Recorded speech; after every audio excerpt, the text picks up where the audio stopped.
Say hello to the all-new Tata Punch. Well, this is a micro SUV, or if you want to be more technical, well, this is basically a jacked-up hatchback.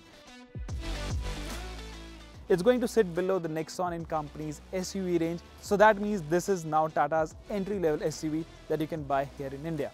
Now the thing is, it looks quite appealing, it also packs a lot of features, it has decent amount of space, and of course overall on paper it is a promising package. But is it the case in real world? Well, that's what we are here to find out, as we are going to be driving this car today. You're watching the AutoX YouTube channel. You can also get your daily dose of all things automotive on our website, autox.com, and follow us on social media. Don't forget to check out our monthly magazine and make sure to hit the bell and subscribe button so you don't miss a thing. I'm sure you have checked this car 1,000 times on the internet and all the pictures are out, but overall in the flesh, I think this is a very good looking car. The dimensions are quite compact and it looks quite cute also. Of course, the front end, as you can see, the inspiration comes from the Harrier. You can see the split headlamp setup. So on the top you have this DRL, whereas this one on the bottom, this is your headlamp, the main unit. So it comes with a projector lamp, this being the top end variant, and you also have got fog lamps at the bottom. The bumper is also quite interesting. You have these nice elements around here, this pattern which is seen on the Tata EV, which is the Nexon EV of course. Then there is this grille which is all solid, but you have these again 3 patterns here, and this is because the horn stays here. So overall I think it's a smart car, and this is Tata's new design language, and I think this is going to work because for its segment it looks quite premium. Now if you come around the side, you'll notice that it comes with 16-inch wheels shot on 195 with tires.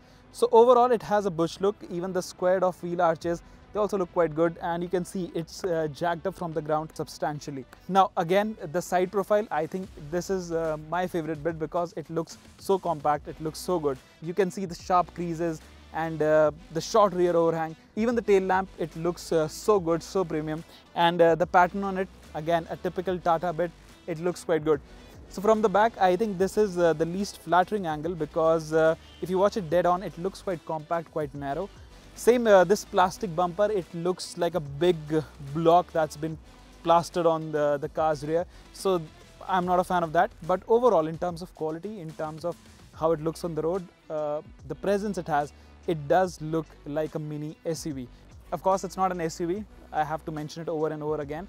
So don't think it's a compact SUV. It's even shorter than the Nexon. It measures in at 3.8 meters, and it has a wheelbase of 2.5 meters, 24/45. I think that's what it is. So its footprint is actually shorter than the Maruti Suzuki Swift.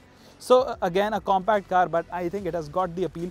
And one great thing about this car is that I feel it will appeal to both youngsters as well as old customers, because this doesn't look too cheesy or this doesn't look boring either. Another thing that I really like is the door handles, especially at the back. So they are hidden around here, the recess is hidden around here quite beautifully. So all of these small details, well, they do make the car look special. The interior of the Punch is not a bad place to be. In fact, again, for its segment, it feels quite premium. The design and layout is quite clean and minimalistic. You just have this touch screen, which is also available in the top end variant. But overall, the design is quite fresh, and there's a lot of space as well, at least in the front. You sit quite upright here, and as you can see, the quality, the fit and finish is quite decent. There are a lot of hard plastics in this car, and that's quite obvious, but overall the quality is not that bad. Now you can have these AC surrounds and body colored paint option as well. That is available, not offered with this car, but overall everything here feels quite good. Even the instrument cluster, it is part analog and part digital, quite clear readouts. The speedometer is all analog, but the tachometer as well as the trip meter and all the information that you have, it is shown right here. One thing that I really like about this driver display is that it shows Google Maps right on the screen. So for directions, if you're using Google Maps, you don't have to look at the screen every now and then. You can just watch it from here. Now the other thing is the touch screen. It is a 7-inch screen. It comes with a Harman 6-speaker sound system, this being the top end creative version. That's why you're getting it. So the display in itself, it's quite good to use. Visibility is also quite nice, but it's not the most sleekest of units. Plus the home button on this, everything is on the screen. I wish they had given a couple of buttons, especially the home screen, to just navigate things a little more clearly. Now apart from that, you do get these buttons for air conditioning as well as blower speed, and you also have a dial here to set the temperature controls. So everything is quite practical. Practicality wise, there is a lot of space. You have 2 cup holders here, and you have this extra space to keep your key as well, and you have a nice deep box here, so you can put your knickknacks here. And then the door panels, well, they're not as spacious, but you can keep 1-liter water bottles quite easily. So overall, a very practical and very well thought out cabin, and it also looks quite premium as well. Another thing that Tata is highlighting about this car is that its doors, so this is based on the same platform as the Altroz, so that means the doors open full 90-degree. So that's a very convenient feature because you get a lot of room.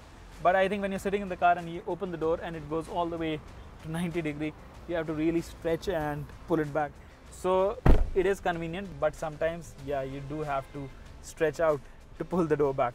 So that's about it. Overall, I think the cabin is quite nice. The seats are also quite comfortable. They're not bad. They have the side support as well. So on the whole, I think the Punch interior is a job well done. In terms of features also, this car is decently kitted out, this being the top end variant again. So it comes with automatic headlamps, it comes with rain sensing wipers, there is automatic electrically foldable ORVMs, and you also get automatic climate control, and it also comes with cruise control. So these are some premium features that are offered with this car, and I think in that regard you are more or less covered. So that's about the interior and the features that this car has on offer. But now let's hop into the back seat and find out how spacious or how cramped the Tata Punch is. It's not actually bad in the back seat of the Punch. You see there's a lot of room. Of course, it's a compact car, so you are going to make that compromise in terms of knee room. It's not that much, but in terms of space, in terms of how the seats are, there's a lot of under thigh support. You can see the seat squab has a lot of support, and you can sit here comfortably. You're sitting upright. There is an adjustable headrest as well. This is again the top end variant, so that's why you get it.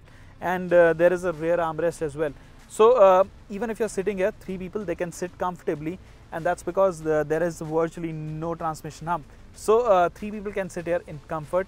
Missing features include no AC vents at the back, so you're going to miss it. But overall, the AC of this car, it's quite decent, it's quite effective, so you might not need it. So for the price, I think this is quite comfortable and it's quite spacious as well. So again, I think Tata has done a very decent job for rear seat occupants as well. The Tata Punch has a boot space of 366 litres, and I think it's quite decent. In fact, it's quite deep also, so you can put full-size suitcases quite easily.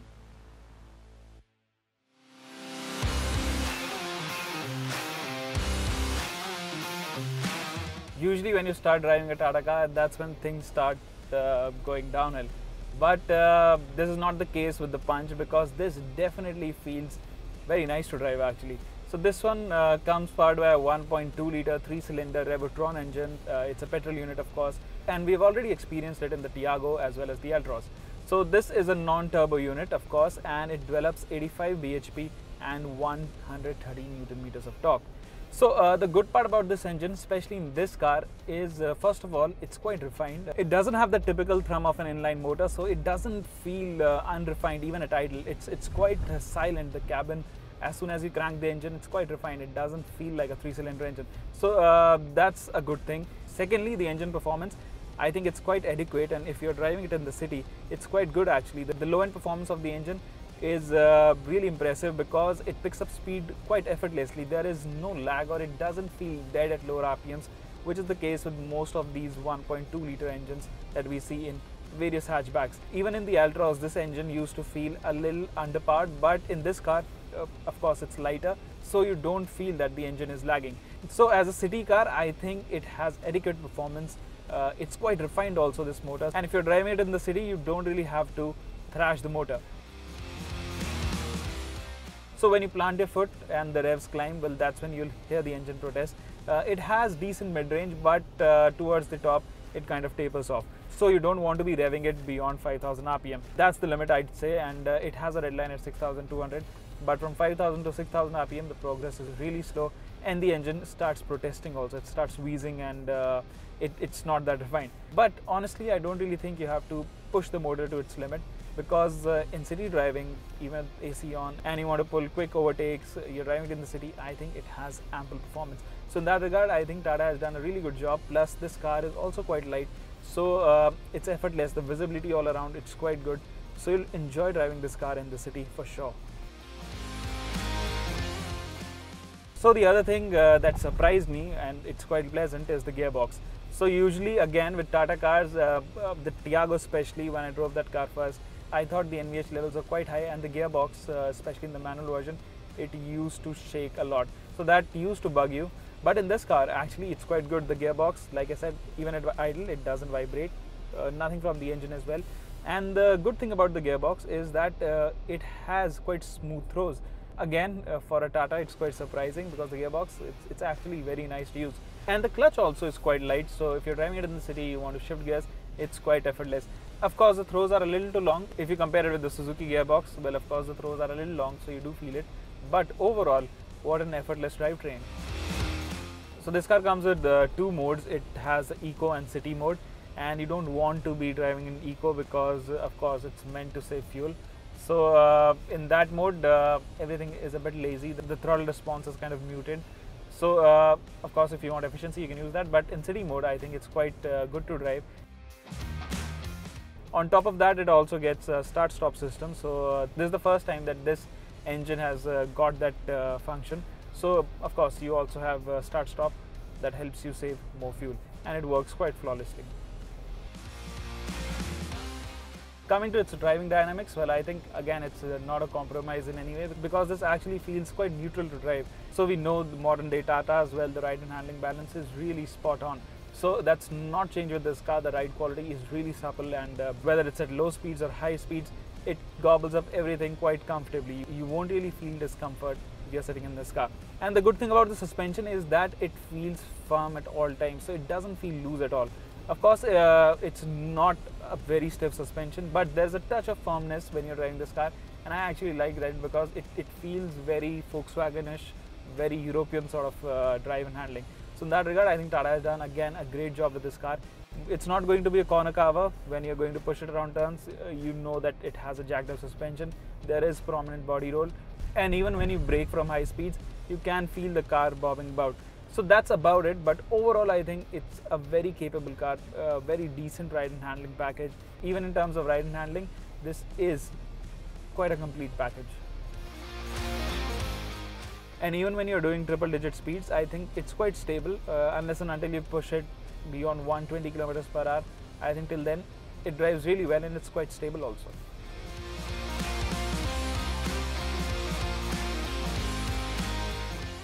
So right now we are driving the AMT version. Of course, it shares the same drivetrain, as in the engine is the same, the gearbox is also the same, the gear ratios are also the same, but this one comes with an automated manual transmission. So of course it does the shifting all by itself, and like you'd expect in an AMT, the progression is not that quick. As in, if you are on the throttle, there are long pauses before gear shifts, and of course you do feel the jerk as well. But if you drive it casually, if you want to drive it daily in traffic, I think this is going to be an alright transmission. But of course, I prefer the manual over the AMT gearbox, because unless and until you want an automatic gearbox and that's your primary requirement from the car, well then you are not going to look for the manual. But if you're confused between the manual and the AMT, I think I prefer the manual transmission because it's also quite effortless to drive and you are more in control. So that's what.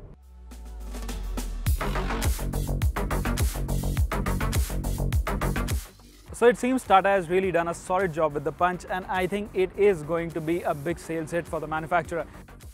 You see, they've placed it quite smartly, and it's not going to compete with their regular sub 4 meter compact SUVs, but instead this will be going up against the likes of the Mahindra KUV 100 as well as the Maruti Ignis. Having said that, both of these cars are slow sellers and they don't quite attract a lot of customers. So what this car is going to do instead is not only eat into the sales of those two, but I think it's also going to attract customers from other segments, especially customers of the Hyundai Grand i10 Nios or the Maruti Suzuki Swift, because as far as we know, this is going to be priced between 5.5 to 8.5 lakh rupees, and that means it's going to be pitched squarely against the Grand i10 Nios as well as the Swift. In fact, it can also compete with non-turbo versions of the Renault Kiger as well as the Nissan Magnite. So overall, I think Tata has done a solid job here because this car feels every bit premium. It's quite effortless to drive. It's packed with features. The quality is really good. and then on top of that it's also quite spacious. So overall this is a hatchback with that SUV twist, and I think the whole recipe is going to work for Tata, as the Punch is definitely going to find a lot of takers.